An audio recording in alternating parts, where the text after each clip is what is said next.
Hi, it's been a bit. If you're not antiquated with my channel's content, all I want to let you know is, I play fighting games. I play fighting games a good chunk. I've got a couple of thousands of hours on a couple of fighting games. It's good, it's fun, I enjoy fighting games. Either way, for majority of that time when I've been playing fighting games, I've been playing on this.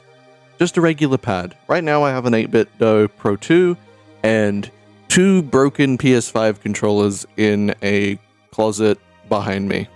Yeah, this is obviously why I have this one.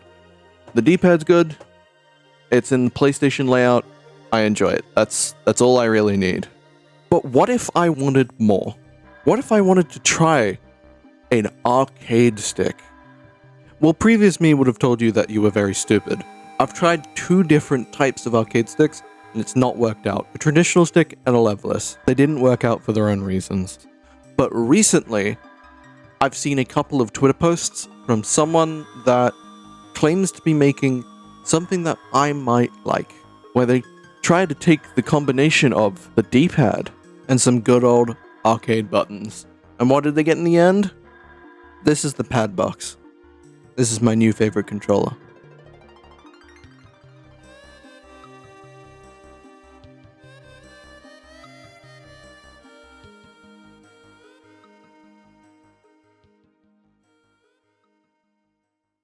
Now the PadBox is it looks like a really unconventional layout.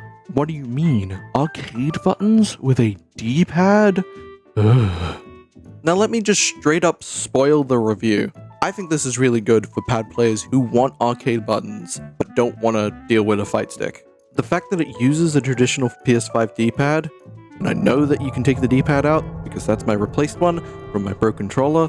Again, I'm not going to mention it for the 3rd time. Don't worry about that. It uses a semi-traditional Vuelix layout where I have a shoulder button and a button for my thumb. Obviously, very smushed together.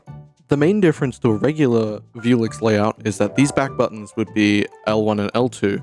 They're actually R3 and L3. The shoulder button and the thumb button are actually L1 and L2. And I think that makes the layout really good for most people, where you've got this kind of corner where you've got all your thumbs and stuff, but it's really cramped for me. You can see my thumb kind of bent into this like one little position, so I've moved my buttons over to the right by 1. And so these two become L3 and R3. And I think that becomes a much more natural layout for me, because all my fingers are spread out a lot more than the other one, and it's not really that big of a difference. And I can do that because I bought the DIY version. I've manually wired this myself. Which in preparation, let's have a quick look at it. This is my hydrogen bomb. If it is not innately obvious, you have to manually wire it. There's no connector for that. You have to put it into each screw terminal individually. It does come with a custom D-pad PCB without mouse clicks. I have a gripe with that. I will get to that later. I'll explain it. Otherwise, it's really good. I would say that this is probably the best beginner build I think I've ever had. Even though you have to wire it to each individual screw terminal. This works really well. Everything is well laid out. You get pre-cut cables, and yeah. Well, obviously when you're playing a video game, the feel of the controller is completely substantial to how well you play. Now, the game I've got open right now, I've got TEKKEN 8. I've been trying to play Clive. I have a couple basic combos. We got the simple.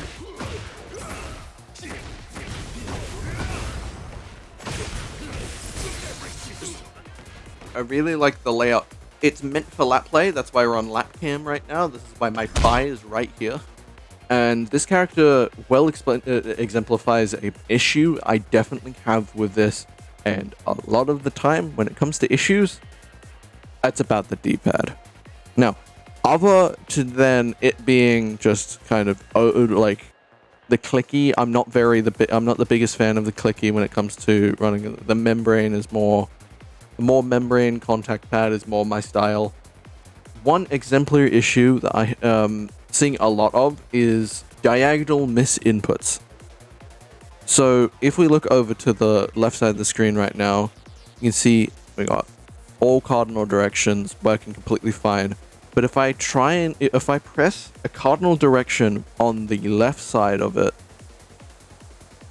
you can see it's going to, I'm just wiggling. I'm not pressing left. I'm just wiggling. It'll go onto a different one, which doesn't help for specific things like Hihachi, which I also now have some persistent issues with, where I try to do my electric input and I'm not getting consistently that. So I'm now getting, this happens also when I'm trying to backdash. I'll try and do, like, let's say for Clive more, but like for Brian in this instance, try and do this. Sometimes I'll be putting that forward input in, so I'm like, yeah, doing combo, but, and then I'll go to put back in, and I'll get up back. And up back is this one. And that is primarily just because I didn't press diagonal up. I pressed the back, but on the top bit of back. So I get the accidental up input. Now this can be easily solved by having individual, like a split D-pad, where each individual one is filled in.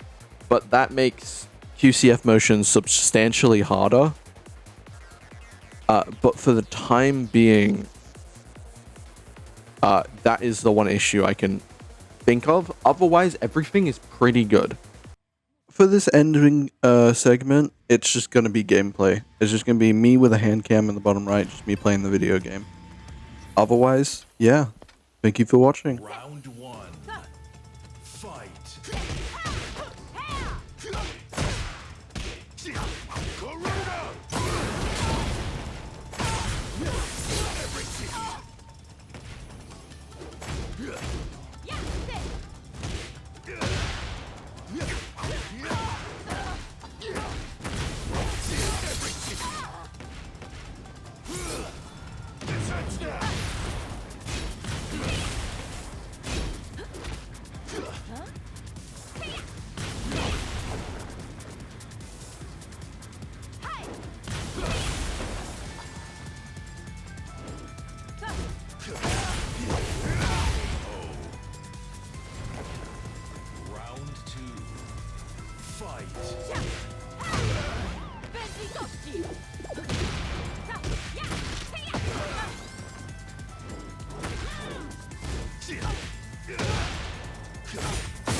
To business.